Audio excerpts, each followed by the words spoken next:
We don't know the hour or the day. Time is such a gift, try and control your destiny. We don't know the hour or the day.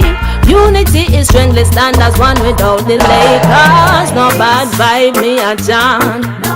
Me no want no bad vibe me a chant. I just peace the times all around, yeah. No bad vibe me a chant. No bad vibe me a chant. Say me no want no bad vibe me a chant.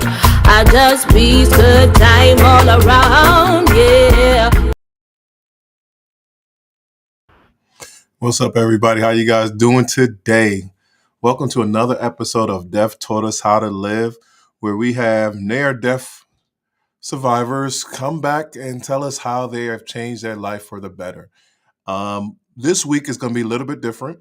We're still inside of May for Stroke Awareness Month, but this month and this particular show, I wanted to have another stroke survivor, but something happened with the complications of that.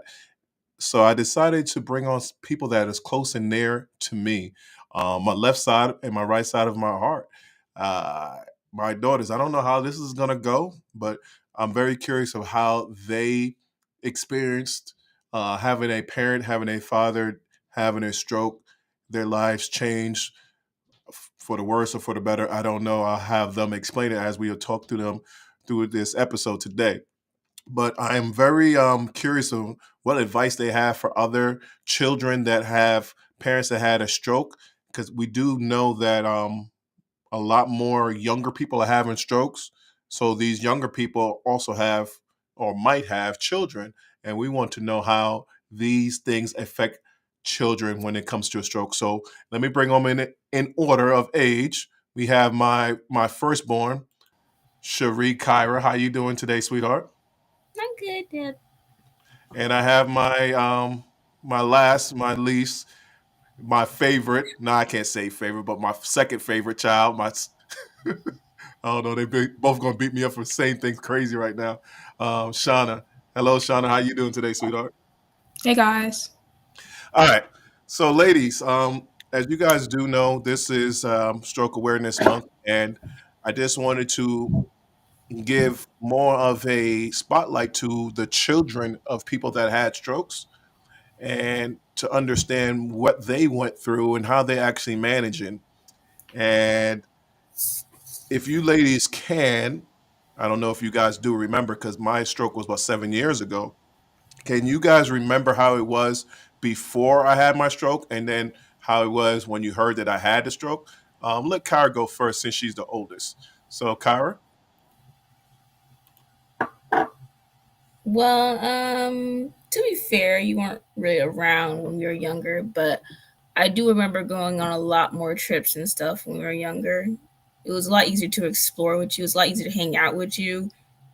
But that changed after you had the stroke. Obviously, hi, hello. But we after we had the stroke, then yeah, things did change. But I would say that it was a lot easier to just be with you in general.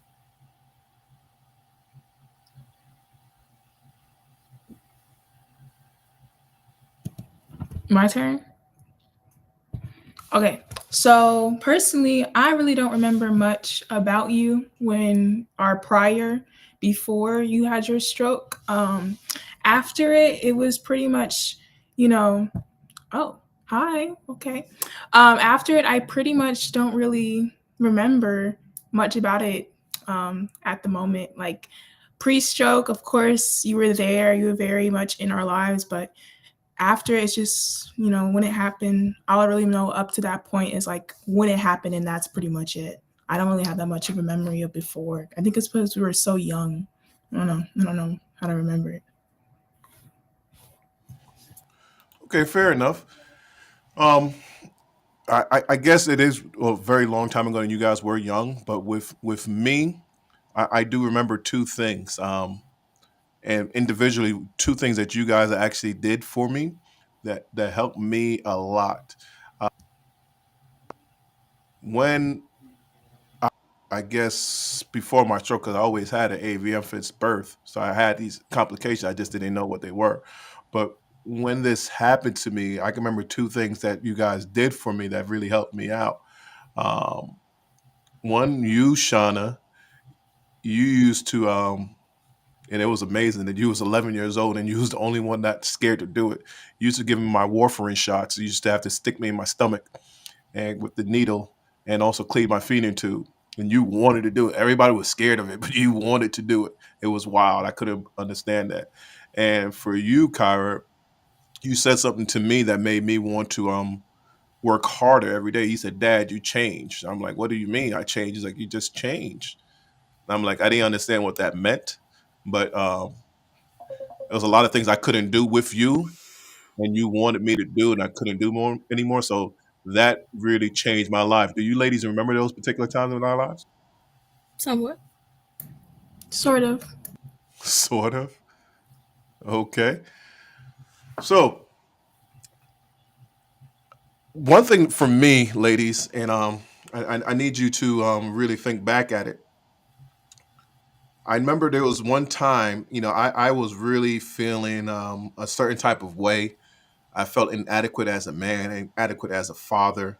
I think it was one time you guys were playing tennis and you guys said, "Wow, things are just different, Dad." I'm like, "What do you mean things are different?" Because when I was younger, I wanted a sewing machine. I got a sewing machine. It was a real sewing machine. I wanted a telescope. It was a real telescope. And those things don't happen no more. you know, I felt really bad because I couldn't provide those things for you anymore. And then I had to make an adjustment instead of just trying to shower you with gifts. I tried to shower you with attention and try to give you my time. Did you feel that, or did you feel that it was necessary for me to do that for you guys? Shauna, you go first this time, and then Kyra, you can respond afterwards.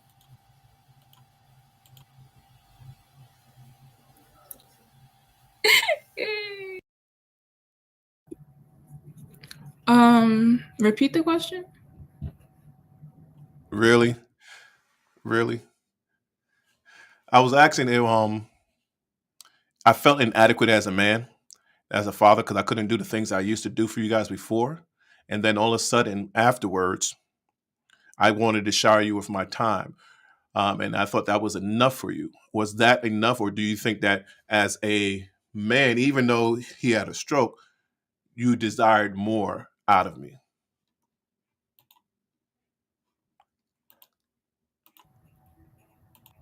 I don't necessarily think I desired more out of you because I feel like personally, I don't really think much changed. Like, I don't really like certain things, like a part of you, like certain aspects of you changed, but I don't think like you being a good father changed to me. Like, we still got stuff. So Well, to put it in simple terms, you, like I said, you weren't really around when we was like kids because you would travel a lot for your job, and so getting gifts was exactly the way we connected with you, really. So when you try to replace that with time, it really just put in perspective how much that you had changed. Because in reality, like for me at least, getting gifts still was like still you being there for us because that's what I was used to. So you like changing to that just like really just opened my eyes. Really, it just changed things of how you like became from one father to a different one. So that is all it really did for me. What does that mean, Kyra? One father to another? Like, and I know it's hard for you guys because you guys are basically speaking about your lives, but I want you to think about it more of a as a advocate to help other people that are going through what happened with us, in their early stages. You 8 years out of this, but there's a lot of kids out there that's going through this and they don't know how to deal with their parent because he or she is not acting the way they was before, and you have to grow up really quickly to understand how to deal with them. So what do you mean, Kyra, by I was still there, different, the same? What does that mean, and what could I have done differently, or what you could have done differently to make a smoother transition for all of us? Well, really, like I said, you were already giving us gifts and stuff like that. So you were already there for us, even though you couldn't be there physically. You were there giving us affection. So when you change from doing that to try and give us your time, it put in perspective how much you changed. It just showed us that things weren't going to be the same anymore, because even though you were still there for us, it wasn't in the same way we were used to. So you went from, just showing affection with their gifts and things like that to trying to be more in our lives, and it just made me at least grow up faster, because now I'm like, oh, my dad's not the same. I gotta, adapt with him. I gotta change in order to like at least still have a father in my life, even though he's different now. Shana, do we add it to that? No, I agree. You're a tough one there. You're a tough one there. So, you know, for me as a stroke survivor, it was very difficult because I wanted to be so much into your lives. I didn't know how to do it, and I didn't have a manual to do it. It was very difficult because before I'll be able to process things, I would be able to analyze things and come to conclusions. I didn't have that anymore. And I didn't have the ability to talk to you guys because you guys were young. So I was trying different methods, and I know a lot of things that I did and said was off because I was off. I didn't know how to get that back to you guys. So that's why that's the real question I'm asking you guys. You know, and you guys could be brutally honest with this because I really want this to be an educational thing more than if you might hurt somebody's feelings. How or what did I do that you suggest that stroke survivor parents should not do to try to get in touch and getting closer with their children, if that makes any sense? I see Shauna's eyes going back and forth, so a lot of things probably going through your head. So Shauna, you go first.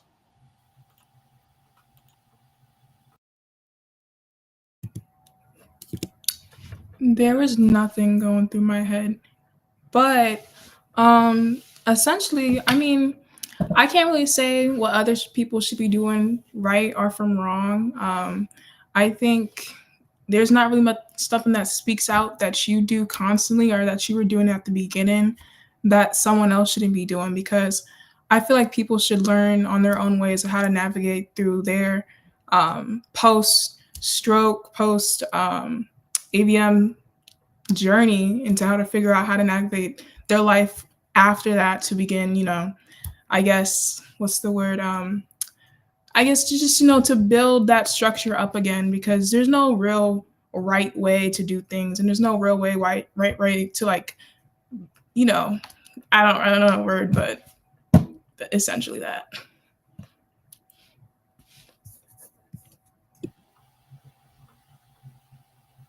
Well, sorry, give me a second. What was the question again? You guys are killing me with these not remembering questions. I listened to Sean The question is, what did you see that I did in the early ages or the early stages or even now that you're like, well, I know you was trying to get closer to us and you was really fumbling the ball. You should have tried to do this particular thing. And other stroke survivors, they shouldn't try to do this with their younger children. Do you have any advice for them on that particular note? Well, I think it really just depends on like the entire situation before they had their stroke. Because for us, like, at least to me, my life was like, I wouldn't say perfect, but hello. It was generally just like okay. Like it wasn't, bad. It could be better, but it wasn't the worst life I had. So really when you changed and you had your stroke, things I wouldn't say got worse, but all it did was open my eyes for someone at my age. I think I was probably like what 13, 12, one of those two. But when it happened, because at the time I was highly aware that you had a very high paying job and that you were making enough money to support us and be able to travel and take us on trips and give us gifts and just basically have a somewhat decent normal life. But when you changed that, all it did was open my eyes that, oh, my dad doesn't have the same job anymore. He's not gonna be able to support us the way he does anymore. He's not gonna be traveling as much anymore. It just really changed how my world was. Really, I wouldn't say it made it worse, but it definitely did change it. So it really just depends on the situation that the family has before the person has a stroke, on how they change. Whether they do good things or bad things after that really affects how the child like sees them and stuff. I'm gonna tell you guys something, and I thank you for that, Kyra and Shana. But I'm gonna tell you something. This is towards you, Kyra, that you did something for me, and Shana, I have something that you did for me too. But let me talk with Kyra first. Um, I used to smoke cigars. I used to smoke cigars daily, like 4 or 5 different cigars. You guys remember I used to smoke that crazy stuff all the time? Out on the porch every day. And even after my stroke, I couldn't stop doing it. I just kept on smoking, kept on smoking, kept on smoking. It was so bad that I didn't even have enough money. I would pick up cigars from the ground and pick it back up and smoke it after I finished it. It was very terrible. And then you guys used to come to my house when during the pandemic, or right? Yeah, I guess during the pandemic. And Kyra came up to me and said, "Dad, can you stop smoking? If you love me, can you stop smoking? At least in front of me, can you stop doing it?" And I couldn't do it. And I saw the disappointment in your face. And I don't know if that's one of the reasons why you guys stopped coming by the house or anything like that. But I noticed that really hurt you guys, and it hurt me because I couldn't stop it. That addiction was so rough.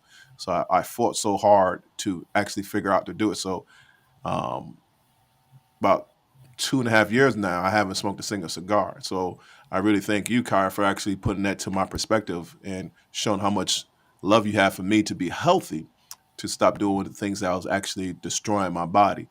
Do you remember that time, and do you know why you actually said that to me? Was that the same reason?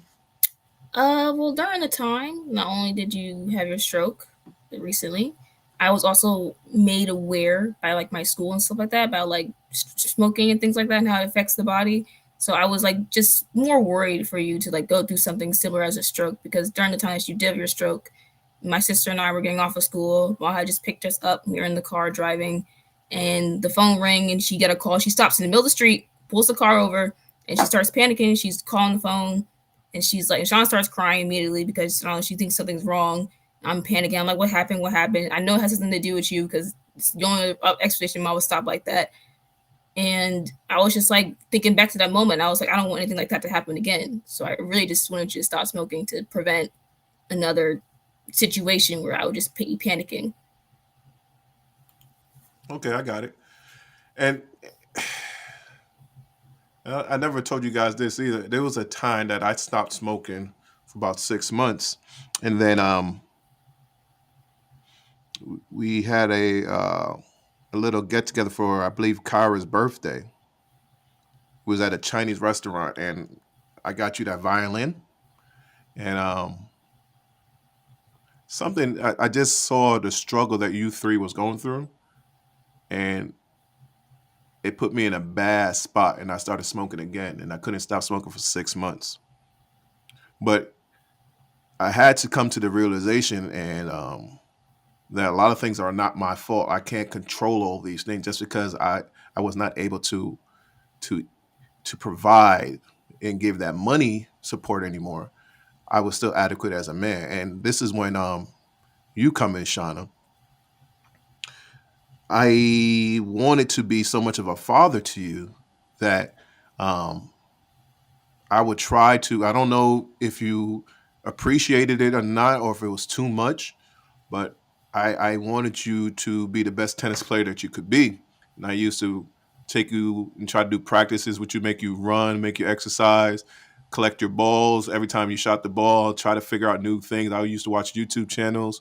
I didn't know anything about tennis, but I was trying to give you the best thing that I could.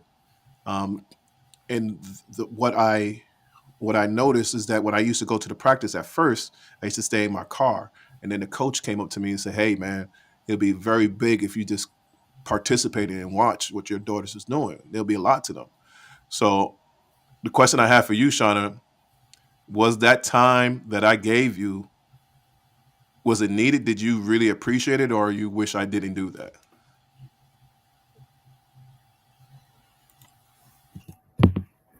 So I do remember the period where I used to play tennis and you would come to my tennis practices.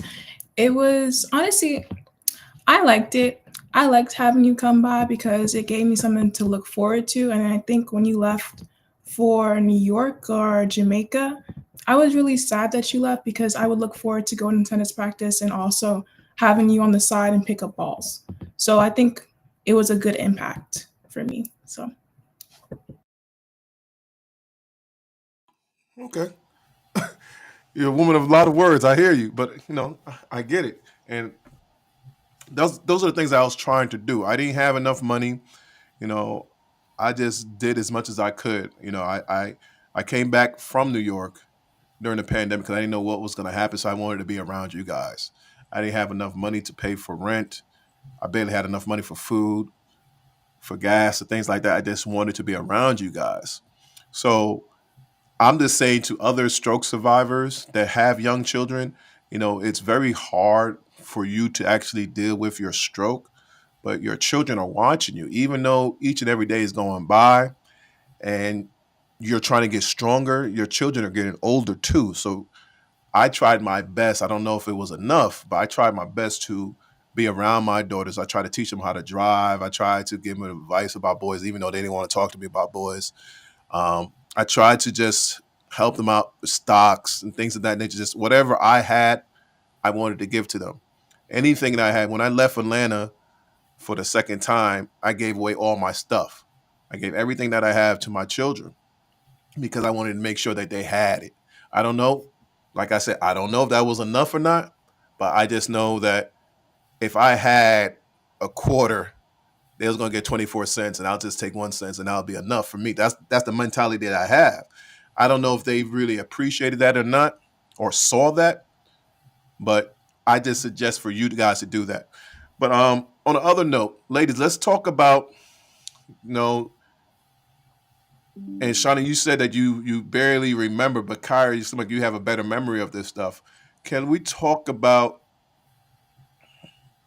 how I was, like, you might say something, or I might say something to you guys, or you might say something to me, and then 3 weeks later, I'm like, girls, do you guys know this, that, and you're like, Dad, you told us already. You already told us that. I'm like, I didn't remember that. Like a lot of things I didn't remember that I did.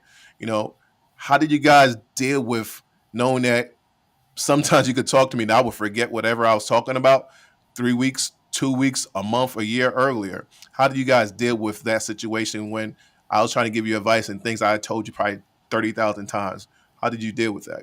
Kyra, you go first. Well, I did say this to you recently when we were driving, and you kept mentioning to me how a bus could go through a tunnel, then a car could go through a tunnel, and I was like, "Yes, you told me this already." But when it came to repeating things like that, usually it was always the advice you're repeating because certain moments would remind you of it, I assumed, and you would just say it. But because of that, I would often remember more of your advice. And each time I would be in a similar situation, I'd be like, oh, my dad told me that a bus can go through a tunnel, so a car can go through a tunnel. And I would just remember the advice more. So really having you constantly repeat things made me remember them more and be a lot more helpful. Honestly, it wasn't really a burden in my opinion. It was a lot more helpful to remember things when you did things like that.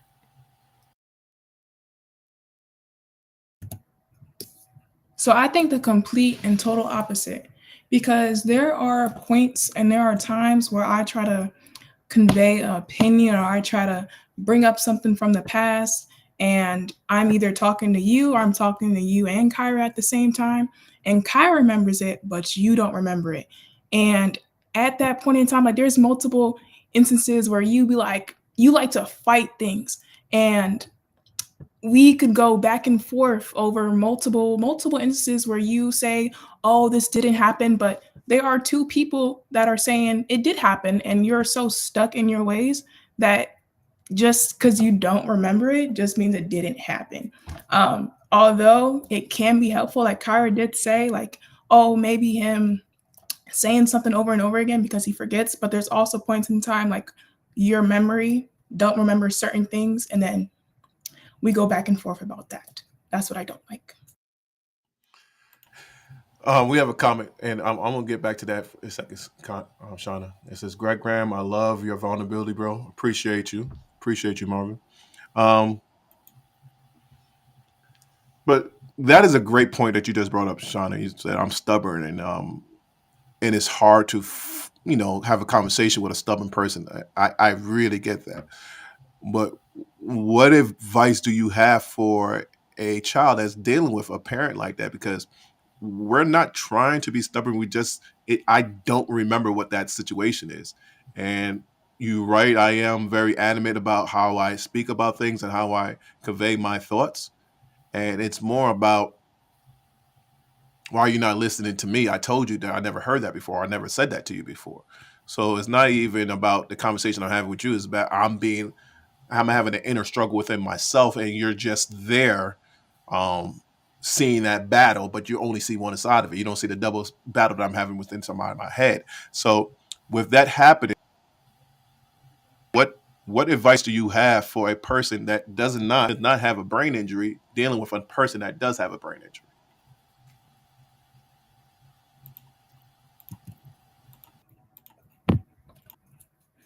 I think it could vary, like to someone who has a brain injury and someone who doesn't, how to convey and how to talk to them in a certain way. Because, of course, now after their brain injury, they don't remember certain things and they don't have some type of, they don't have the ability to communicate well. I think it really depends on who you are communicating with and how they conveyed or how they communicated prior, and you have to access and realize how they're communicating now. Personally, with me and you, I think there are certain times that I either try to step back and just try to realize from your point of view, and also realize from my point of view of how this situation can either can either be stressful on you, or can either be stressful on both of us, because we are trying to get a point across, and we're stuck at a certain way because one, you don't remember certain things, or I'm trying to communicate that I remember this and I remember this and I remember all this other stuff, but it's faulting on you and you don't have this memory that's coming back to you because of your brain injury. And I think for other people, I think they just really have to step back and assess the situation, and just think about what the person that had the brain injury is, what they're going through. Because us people that are able, we have the ability to step back and realize, oh, maybe like the stuff maybe I didn't remember that, or maybe I do. Maybe I can go back and go in my memory and go back and replay that action, or replay that scene in my head. But with the people that are disabled, they don't have that ability, or they don't have that, you know, I guess they don't have that function. I don't really know how to say it, but they don't have that ability to go back and just replay that. So you just have to really put yourself in their shoes and what they're going through. Oh, I'm gonna get back to that thought, but everybody, if you are watching this on Facebook, Twitch, TikTok, Instagram, if you could go to YouTube, you could get this whole entire thing back, play it again. Just subscribe to the channel. It's AVM Superhero. Just subscribe to the channel and like this video. People like you to be interested in this type of talk. Or any questions you want to ask myself or my daughters, please feel free in the comment section below. Yeah, it's kind of funny what you're saying to me, Shauna, and I'm gonna tell you something. When it comes to people that have brain injuries, we love people that are intelligent in conversations. And what I mean by that is that they take accountability for their actions and understand that we have a problem going on with us. But there's something else with that situation as well, too, Shauna. And I don't know if you know this or not. Um,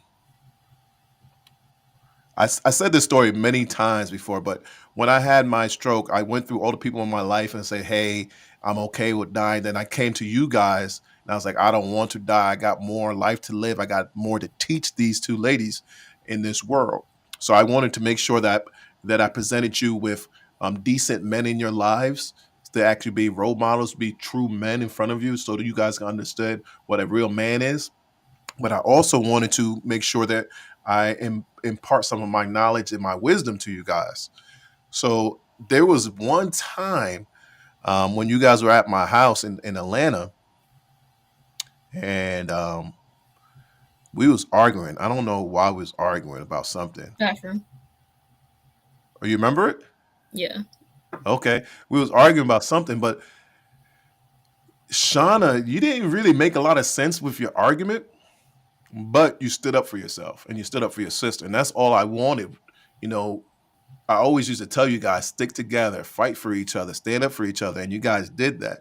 So I was arguing with you to see how far you could go with your argument, with your conviction, just to know that I know that you will be able to protect yourself.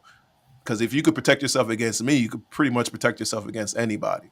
So a lot of times it was more of a teaching moment, and that was the best way that I could teach you.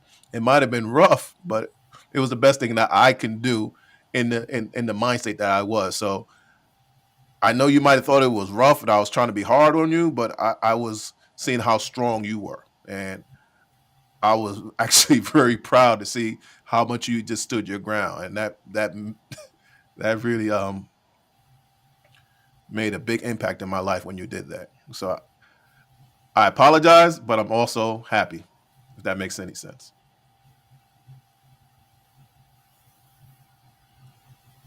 Okay. You have no words? Apology not accepted. It's Oh, not funny. that hurt my stomach. Oh my gosh. But understandable. So let me ask you ladies this.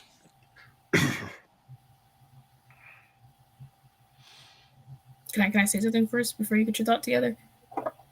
Yeah, I do gotta get my thoughts together. Thank you very much. When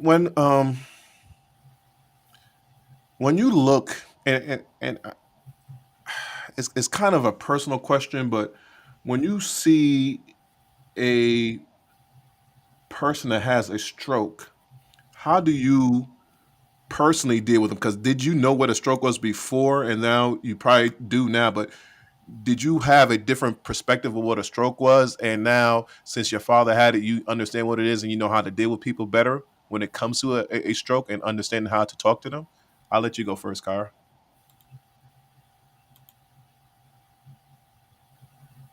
I didn't know what a stroke was before you had one, but when you did, I felt like I started seeing stroke as like somewhat of a way to show a person like their true selves in a sense, like allow them to open their eyes. Like a lot of people that I've heard from your show, Dead, when they talk about their stroke, is like it's really eye opening for them. They go through this moment of like anger and then grief and then acceptance, and they just go down a completely different path than what they were before then.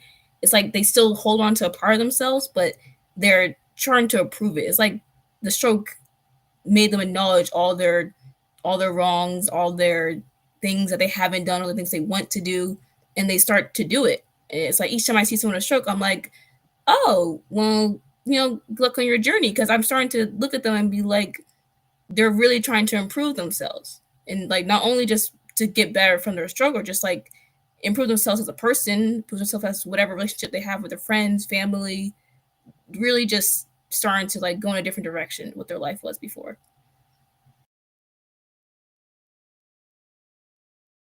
Um, so when I see or when I hear people, like I usually, of course, prior to the stroke or prior to dad having the stroke, I didn't really know what a stroke was. I didn't know what happened to the brain, what happened to all parts of the body.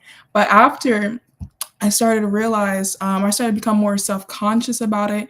And when I would hear people or when I would be around people that had strokes, it would just make me think and make me feel for them in a certain way because I had someone in my life go through the same thing. So I just feel like connected to them in a certain way. Um, there's this one person who comes to my job. He recently just had a stroke not that long ago. And, I start to talk to him because I want to know, like, he came in prior to his stroke and he was such a nice guy. And then, of course, you can see after the shift that happened post stroke, he's more self conscious about himself. And I just want to make sure, like, we can have that certain type of connection because I understand or I don't understand completely, but I understand where he's coming from. I just recognize them more, I believe.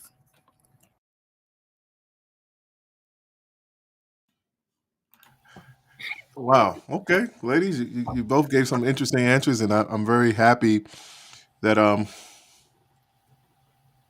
It's kind of saddening to me that I had to be that guinea pig for you guys to understand this, but I'm happy that you guys understand this and you're taking humanity a little bit deeper than most people your age probably would because they haven't gone through some type of situation like this.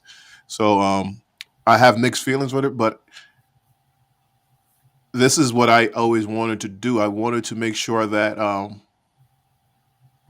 like I said, I asked God, so I have to teach you guys more things, and it seemed like you guys learn things.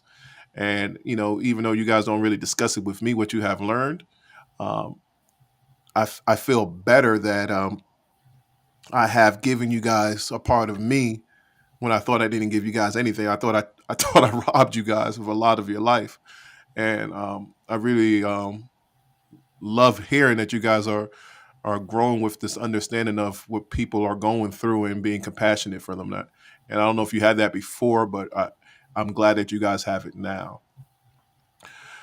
Oh, all right.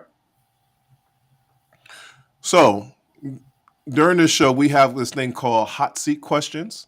And during the hot seat question, well, I'm sorry. Before I even go to that, it looks like I have a comment on here. This is from the Freestyle EAK. He says, "Very nice. Hello, all." Now, if you guys have any questions before I go into my hot seat questions or during my hot seat questions for um, children that gone through a parent that had a stroke, that'll be the time for you to ask the questions, especially if you are a stroke survivor that have young children and you want to ask them questions that might be pertainable or relatable to your children. My daughters are here to hopefully answer the best way they can from their experience. So I'm gonna look between what we have here on this forum and also on Instagram. Um, we have some comments on here from on Instagram, ladies. We have from Luna X says, "Thanks you, Queens," and Plant the Power is saying powerful statements that you guys are saying. So they really appreciate what you guys are doing and what you're saying. Um, oh, we got the hearts in the waves. So it's time for the hot seat questions. So, ladies, if you guys are familiar with this, we ask you guys questions, and I will have 4 questions for each of you. I just want you guys to give me 30-second bites so we can actually make them into reels. So I'll ask them, and always oldest goes first, and the youngest goes second. And when you're done, okay, the oldest defers to the youngest. So the youngest goes first, and the oldest goes second. She just deferred to you. I'm sorry, man. You got to take it up to her. Take it up with her. Take it up with her. Take it up with her. When you're done with your answer, can you please say, "I am done. It's time to go to Kyra. It's time to go to Shana." So I asked her that question as well. Okay. And at the end of the show, I'll let you guys take over. You guys remember how you guys used to do my AVM Superhero Caregiver Baskets? You used to take over. I allowed you to take over to end off the show. So anything you want to say, anything you want to promote, it'll be that time for you guys to do it. Okay, ladies? Are you ready for your hot seat questions? Oh, boy. Here we go. Hot seat questions. Here we go. Question number 1. How did being a child of a stroke survivor affect you growing up? It didn't really affect me at all. I think at the stage or like around the time where dad had a stroke, I was kind of in my teens. So I don't think it really affected me growing up because I wasn't really that young. End of question. On to Kyra.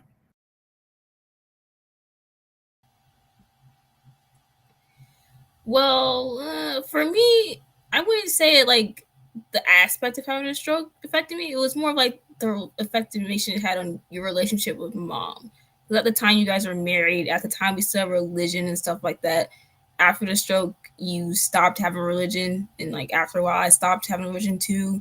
And then you and mom fell apart because it was changing not only you, it was changing her as well. So as a kid, I had to grow up with not having the same father I had before a stroke, but also having a mother that was not only dealing with you, but dealing with becoming a single mother after that.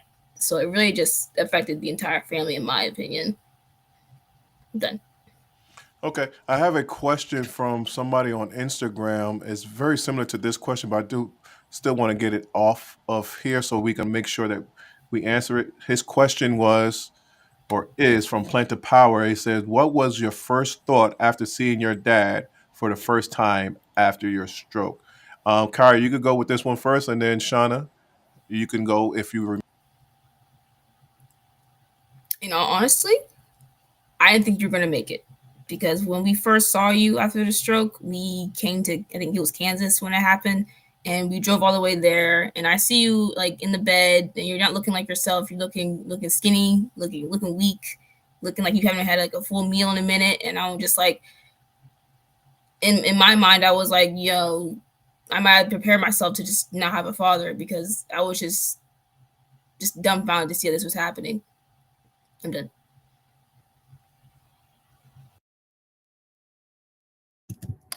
So my first initial thoughts when I saw you, like initially at the hospital, was that you were dying. Like I honestly thought that you were gonna die, and I saw how frail. Because usually before that, prior to that, you were well built, you were kind of chunky, and after that, you were just this man in the hospital bed, just this tiniest little thing. So I was like, is this the last time I'm gonna see my dad? And that's the only thing that was going through my thought process at that time.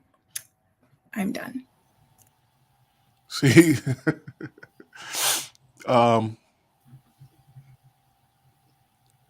and I'm not I'm not playing around. I'm dead serious about this. Um, I literally fought for you guys. Like nobody else on this planet made me work harder than you two. Just seeing you and knowing that I was going to leave you guys without a father got me out of that hospital bed, got me walking again, got me being able to eat again, got me doing all the things that I do now. So I know it was hard on you, and then I'm so sorry that you guys had to see that at a very young age, but you guys really saved my life. All right. Question number two. I'm sorry about that. Question number two. Kyle, you can go first this time. Did you feel you were missing out on things in life when I had my stroke?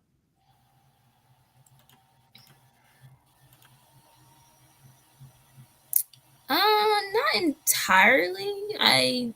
To be fair, I stayed inside the house most of the time. I wasn't really going out as a child. Didn't really want to go out as a child. So when it happened, I was still doing the same thing I was always was, which is being in my room.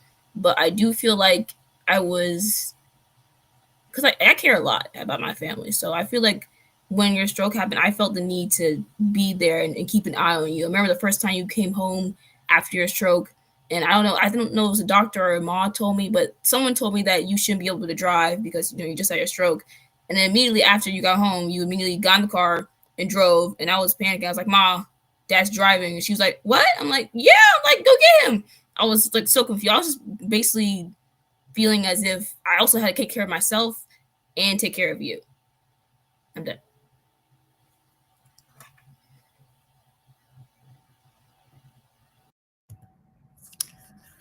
Yeah, I totally felt like I was missing out on certain things in life. Like, let's say if we wanted to go to a certain place, or let's say we had to go to like usually when prior to stroke, we used to go to like on father and daughter dates. And at that time, we weren't able to really connect on that certain level anymore. And there were certain things that you couldn't do due to your restraints. And I felt like, yeah, I was missing on certain things in life. Like we couldn't go to certain places because we had to accommodate for you and we also had to adjust to you.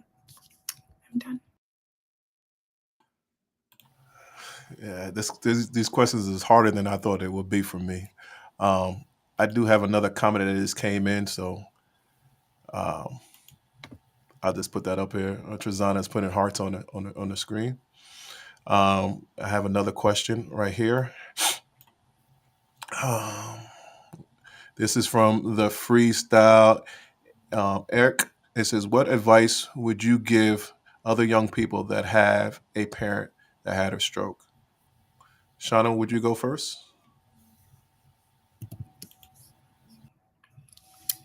I think there's not really any advice, like any like correct advice to give because of course every situation is different and every person is different in how they deal with things. But I think the best thing you can do is be supportive and also be aware that things are changing. Don't be stuck in the mindset that things are going to be the same, because they're not.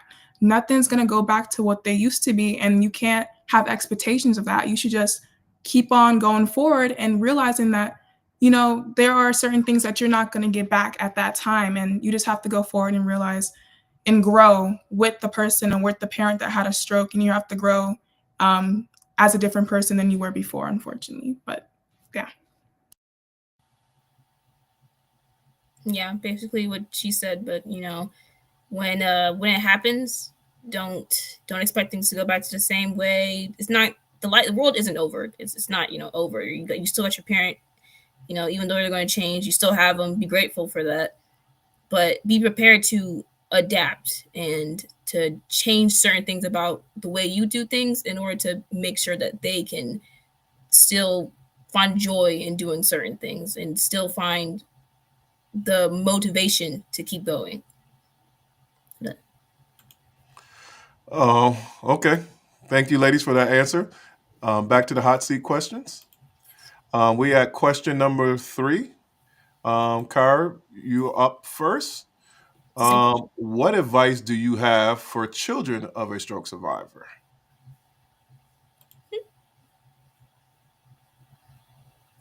Basically the same question, but yeah, just be prepared to change, really, because it's not going to be the same. It's going to be different, and you got to be prepared to just learn to adapt to whatever they're doing and how they're doing it. Try not to focus too much on yourself, and to just you learn to just be basically a better person in a way, because you stop being, if you are selfish, you stop being selfish.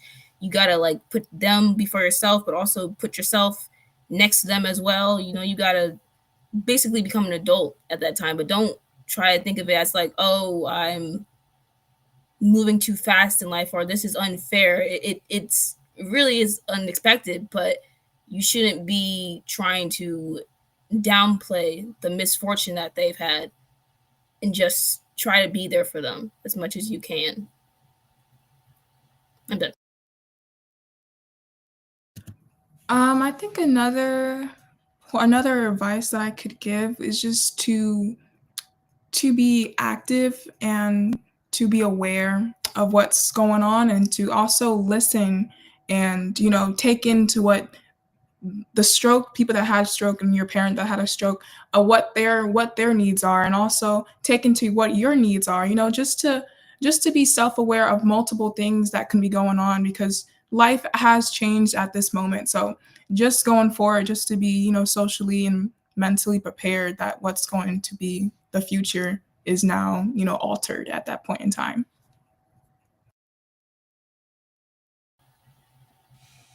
Man, I didn't know this conversation was going to be this rough for me, but it is really rough, and I really appreciate you ladies doing what you're saying and being on the show right now.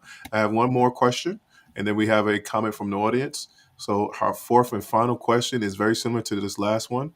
Um, it is more for the person that had a stroke. What advice from a child's point of view do you have for that stroke survivor? So if you was talking to a person like me, what advice would you give a person like me dealing with young children after they had a stroke? And then Kyra, you could close that out. I think once again, this varies on the person who had the stroke, and of course, the situation that person has with their own children. But an advice for a stroke survivor to give are, well, for advice for a stroke survivor and to give to their children, or to have them, da da da. But I feel like is even on a stroke survivor's point of view, is to listen to their children as well. Of course, taking in the advice that they have for them, and also vice versa, because even so, that we understand that it's the stroke survivor that is going through this tough time, but they also have to realize the burden that this has, not burden, no, but the situation that has changed in their life hold and their lifestyle as well. So I think the best way, I guess, for a stroke survivor is to be aware of what their actions are, and aware of what this could happen, or this how this affects their children as well. Well, oh, how do I say this? But when it comes to the children of the stroke survivors, I feel like they should try to adapt with their child as well as their child is trying to adapt to them. Because for the kid, like imagine when it comes to like with the relationship of parents after a stroke survivor, one of them is going through a lot and the other one has to usually accommodate for them and their children. So now it's a whole different situation, and usually they don't stay together, they get divorced, and now the kids have to not only go through their parent having a stroke, they have to go to their parent, their mom or dad suffering from the stroke, they have to go with their opposite parent dealing with their parent, they have to go to their parents getting divorced and everything like that. It's just a lot of weight for all parties involved, and I feel like for a parent who has a stroke survivor and they have children, they should try to at least adapt with their child as well, because best believe their child is trying to adapt with them, and they should not try and think that it's a burden for them, because it's not. The child really wants to help, and they really want to be there for their parent, because best believe they most likely had a heart attack hearing that their parent had a stroke. And you know, if they really love you, they're going to be there, and they're going to try to make up for lost time, just as you were going to try to make up lost time. On opposite ends, they're going to try to be there for you as you're going to be there for them. I'm done. Creative? Yeah, I'm there. I just want to let you guys know I love you two so much, and I really appreciate everything that you guys have gone through. And I did not wish this for you guys. When this happened to me, I didn't think about the journey that you guys had to go through. I wish I could have took away that burden from you. I, I don't wish this on anybody, but I am so proud of you two that you you have this mindset of growth and forgiveness and learning to love, and I really appreciate that from you guys. So I'm gonna come off and allow you ladies to finish off the show. So anything that you want to tell the audience, any information you want to give them, please feel free to do it at that time. Um, Once again, thank you guys for checking us out. Uh, we will be back next week with Vanessa Kelly. She's a stroke survivor, and she will tell us her story as well. But I bid you guys adieu, and the rest of the AVM Superhero team will finish off the show. So, ladies, it's on you. You may go first, sis. So I just want to say thank you for the people that did come out. Thank you for the people that are going to see this later on, not live, but just thank you for all the support. Thank you guys. Also, I do press on nails, everybody. This is one of the sets I've made. You can buy them on Etsy at the Fresh Press. Make sure to go get you a set. You? Well, like I say is, thank you y'all for being here. Thank you, Shana, for being here. I know you was debating on getting on this. Don't look at me like that. You know what I'm talking about. But yeah, thank everyone for coming in today, asking your questions, your comments, all your love. Lots of love to y'all. And yeah, that's it really. Thank y'all for showing